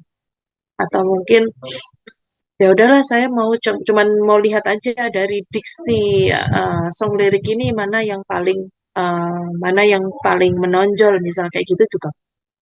Jadi nggak selalu dilihat aja dulu datanya Mas Dimas. Takut saya karena dia song lirik tetap akan ada preposition dan lain sebagainya. Takut saya kalau misal ngambil di 5 teratas, yang paling atas misal di, ke, dari, dalam dan lain sebagainya. Takutnya seperti itu. Iya, Mem. Cek dulu aja. Oke. Thank you. Untuk satu album, apakah menjadi masalah ya, Mem? Kira-kira data? Cek dulu. Coba Oke. dilihat dulu. Saya tidak bisa menjustifikasi karena takutnya dari satu album nggak ada yang berulang. Oke, terima kasih, Mem. Siap. Thank you too. Nah, ini kalau Pak, saya nggak baca detail sih, cuman ya menarik sebenarnya. Kalau kita pakai korpus akan lebih menarik pekerjaan ini. Yes, Mbak Rafida. Iya, Mem. Mem, saya mau tanya Mem tentang studi literatur tadi kan. Mem kan bahas tentang yang kuartil sama cinta, Mem. Nah, saya tanya, kalau misalnya Mem, saya tuh nemu yang indeksnya tuh Q3 atau Q4 gitu. Kemudian ada juga yang nemu Sinta 1 atau Sinta 2 gitu. Nah, prefer buat milih yang mana, Mem? Q atau Sinta? Q Kalau Oke. Kalau misalnya mau, better yang kuartil atau yang Scopus kuartil 3. Gitu. Oke, coba dulu yang kuartil 3. Nanti sambil jalan, coba yang di Sinta 1 atau 2. Soalnya Sinta, satu lagi, Sinta itu ada juga, Sinta 1 dan 2 juga termasuk kuartil. Misalnya dalam Ijal itu jurnalnya UPI, dia itu Sinta 1 dan dia kuartil. Sekarang ini kalau nggak salah, kalau nggak kuartil 2, kuartil 3. Jadi secara nasional dia masuk Sinta, dan secara internasional dia masuk kuartil juga. Ada yang seperti itu. Ya, Mem, saya mau tanya lagi, Mem. Tentang yang besok itu kan saya kan rencananya mau bikin korpus data sendiri ya, Mem. Lagi-lagi pertanyaan saya itu tentang jumlah, Mem, karena bikin sendiri ya, Mem. Mungkin kalau misalnya saya kira-kira itu sekitar 300 ribuan kata, apakah sudah cukup ya, Mem? 300 ribu banyak. That's actually is enough. Tentang apa Mbak Rafida? Iya, rencananya saya mau bahas tentang lexical boundaries di ini, Mem, di proposal PKM. Oke, 300 ribu itu sudah cukup banyak. Sudah banyak itu. Bisa digunakan. Iya, Mem. Kemudian saya mau tanya lagi, Mem. Nah, kan Kalau proposal PKM itu kan banyak skemanya ya, Mem, kayak PKM kewirausahaan, kemudian eh, pengabdian masyarakat, sosial humaniora, terus riset eksakta gitu. Nah, yang banyak tentang apa ya, yang lebih banyak tentang academical work-nya itu di PKM riset, sosial humaniora sama eksakta, Mem. Tapi kalau misalnya saya hanya menggunakan PKM riset eksakta dan sosial humaniora saja, datanya nggak sampai 300.000, Mem. Apakah nggak masalah ya, Mem, kalau misalnya dicampur gitu, Mem, sumbernya? Nggak hanya tentang PKM riset gitu. Oke. Ini mau cari apa dulu? Dan ini gugus kata, Mem. Oke, lexical bundles-nya ya. Ya. Oke. Better kalau menurut saya takutnya nanti ketika lexical bundles dan datanya tidak seimbang, takutnya nanti akan dipertanyakan bila mana dia dalam bentuk jurnal artikel. Uh, hmm, Better menurut saya sih bisa dibandingkan atau pilih salah satu aja. Kalau misal satu, berapa banyak jumlah data yang yang dipunya? 100.000 ada? Belum tahu sih, Mem. Belum saya pisahkan lagi, Mem. Oke, nggak apa-apa. Coba dicek dulu aja. Oh, tapi kalau misalnya 100.000 gitu masih aman ya, Mem? It's okay. Kemarin kan kita kuliah tamu, Gusti itu cuma pernah bikin 20.000. Dan itu tembus di Q2. Oke, Mem. Kemudian pertanyaan terakhir, Mem. Kan ini kan bentuknya kan banyak file ya, Mem, ya. Maksudnya kan proposalnya kan lebih dari satu, jadi banyak gitu ya, Mem. Nah, itu kan awalnya bentuknya PDF. Nah, itu tuh apakah bisa di-XT-kan secara automatically gitu apa gimana, Mem? Bisa pakai secara otomatis, bisa pakai end converter. Tapi kadang-kadang itu end converter yang namanya dia mesin, jadi kadang dia membacanya tidak terlalu bagus. Tapi boleh dicoba juga end converter. Oke, ini jadi dimasukin PDF-nya misal 100 PDF di situ, habis itu nanti diubah gitu langsung 100 PDF itu berubah jadi teks. Itu di dalam Ankom ini ya, Mem? Atau di website? No, download sendiri. Oh, berarti ini ya, Mem, aplikasi ya, Mem? Aplikasi. Kemarin saya pakai ini untuk meng-convert 1005 jurnal. Pakai ini teman-teman, cuman beberapa terbaca dengan baik, beberapa terbaca tidak dengan baik. Tapi harusnya karena PKM itu kan strukturnya kayak gini ya. Jadi maksudnya paragrafnya bentuknya tidak seperti koran, kayak gini langsung ke bawah gini harusnya lebih terbaca dengan baik. Nah, kenapa punya saya kemarin tidak terbaca dengan baik? Karena dia bentuknya koran. Jadi 1, 2, kanan kiri gitu. Jadi saya beberapa jurnal itu harus kopas. Tapi kalau PKM pakai unconverter kayaknya bisa terbaca dengan baik. Oke, terima kasih banyak. Thank you, Mbak Fitria. Mem, mana ini Mbak? Mem, mau nanya, untuk korpus linguistik teknik ini kita menyesuaikan dari research question atau research questionnya itu gimana ya, Mem ya? Mereka tuh saling berkaitan nggak sih, Mem? Atau masing-masing aja jalannya, tergantung apa gitu. Soalnya saya bingung, saya tuh mau pakai rumusan masalah ini, tapi cocok nggak kalau dipakai korpus linguistiknya tuh kayak gini gitu. Misal kalau di penelitian saya rencananya tuh apa problem statementnya tuh tentang bagaimana sih karakteristik tuturan ekspresif itu di dalam acara mata najwa itu. Terus kalau korpus linguistiknya tuh pakainya frekuensi atau pakai word list gitu. Saya bingung. Karena rencananya di transkrip yang saya pakai ini ada tiga transkrip yang beda-beda. Jadi pakainya word list atau korpus linguistik teknik. Oke, thank you, Mbak Fitria. Pertama, itu transkrip ketik manual kan? Sementara masih pakai AI, Mem, tapi belum saya benerin. Oh, mau tanya lagi, di transkrip AI kan dia tuh nggak ada tanda bacanya koma, titik, dan bla bla bla. Itu nanti saya tambahin sendiri, dan juga saya kasih keterangan mereka tuh ekspresifnya gimana, gitu nggak, Mem? Dalam tanda kurung gitu. Mm-mm. Kalau menurutku nggak perlu dikasih ekspresinya seperti apa dan sebagainya, nggak perlu. Cuman titik komanya kayaknya perlu. Jadi untuk mengetahui ini kalimat sudah selesai atau belum. Nah, itu Oh, satu. gitu. Terus yang kedua, aku agak lupa sebenarnya kalau nggak salah kalau dari YouTube itu bisa kok di-download intinya teksnya kalau dia memang ada TXT-nya ya. Kalau ada teksnya itu kayaknya bisa. Itu dua. Terus yang ketiga, ekspresif itu maksudnya apa? Coba dicek lagi di preview study-nya. Kalau misalnya ada misalnya expressive word misalnya kayak gitu, jadi langsung klik aja katanya. Oh, berarti tergantung kita mau lihat dari sudut pandang katanya atau dari Mm. sudut pandang mimik wajahnya gitu, Mem.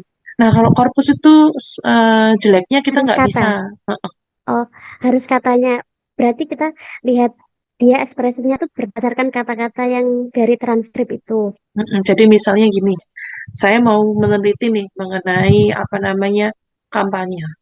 Kampanye ini saya mau ke paling gampang aja, ke personal pronoun. Berapa banyak sih Jokowi sama Prabowo, misal dulu ya, dulu sekali itu menggunakan personal pronoun-nya seperti apa? Personal pronoun itu saya, I, kemudian saya, aku, kami, kita. Mana kira-kira yang paling banyak dan dalam konteks apa? Nah, seperti itu. Jadi ya udah, saya fokus, saya klikkan di situ I berapa banyak, konteksnya seperti apa, kita seperti apa, kami seperti apa. Oh, ternyata Jokowi lebih banyak menggunakan kata kami dengan frekuensi kata berapa ratus kata. Nah, konteksnya seperti ini. Contohnya dalam kalimat ini dan itu. Berdasarkan teorinya, kata kami itu merujuk saya dan orang yang diajak bicara. Artinya, dia ingin mempersatukan. Kamu dan saya itu sama. Kamu dan saya itu satu. Dalam konteks kampanye, jadi dia nggak ada membeda-bedakan antara saya dengan Anda. Jadi saya dan Anda itu sama. Saya dan Anda itu satu misi, satu tujuan. Seperti itu. Jadi Mbak Fitria kalau misal better, coba cari what kind of expressive thing.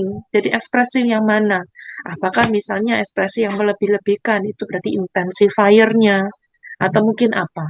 Itu aja yang diteliti. Jadi biar nggak terlalu lari kemana-mana.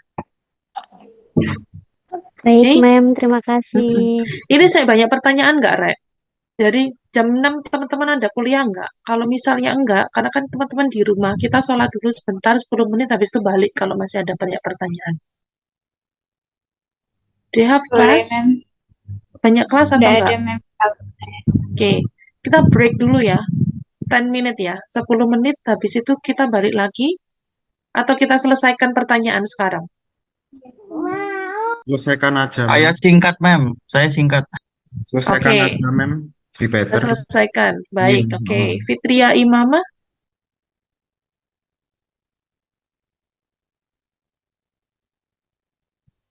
yes, yang singkat tadi siapa? Mas Dimas. Iya, Mem. Mm-mm. Untuk lirik lagu itu nanti jadinya satu lagu satu file atau satu file semua lagu ada di situ. Kalau saya, secara prinsip korpus, biasanya satu file itu satu file itu satu song. Jadi Oke, misalnya terima kasih.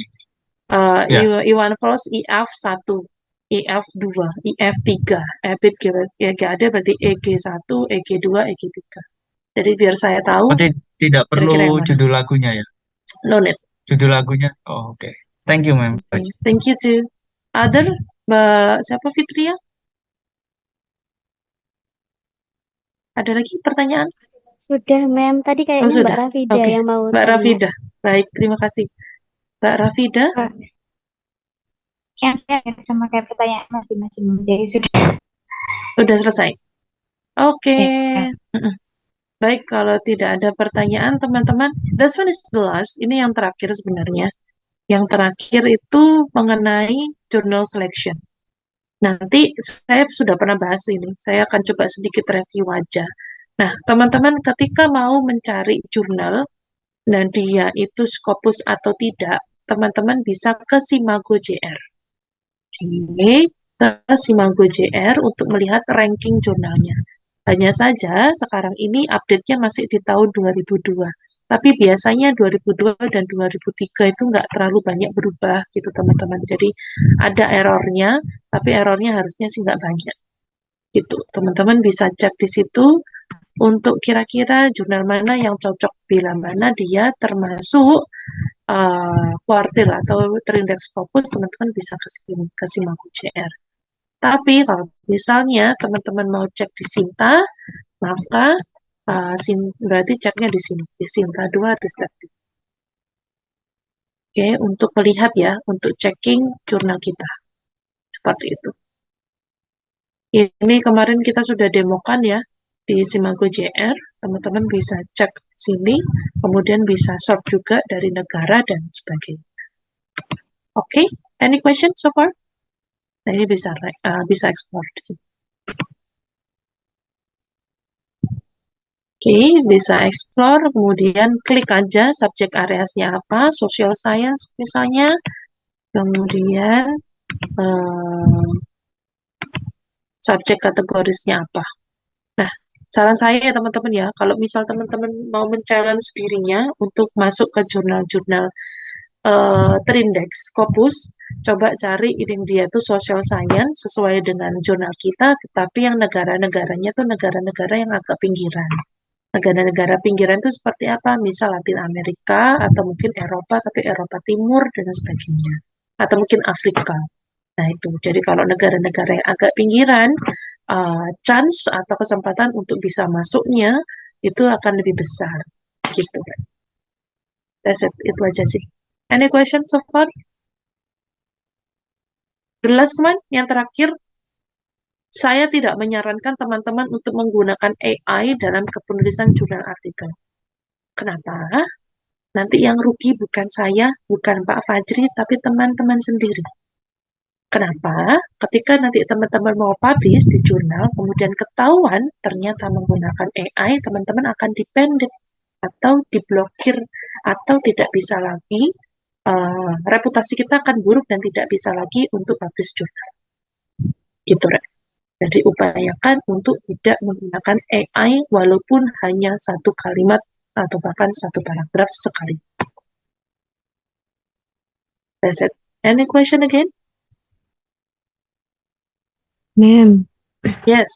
sebenarnya masih banyak sekali yang pengen dikonsultasikan, tapi kayaknya waktunya nggak cukup. Boleh nggak Mem ketemu di luar jam ini gitu? Atau gini, if you want it, kalau misal teman-teman mau, yang mau konsultasi, kita sholat dulu 10 menit, habis itu back to Zoom. Kalau teman-teman yang sudah selesai, kayak saya sudah selesai dengan ini, saya nggak ada yang dikonsultasikan, silakan leave Zoom. Gimana? Setuju Mem. Oke, gitu ya, Rek ya. Jadi, karena kan kita Nah, masih Fajri, ada.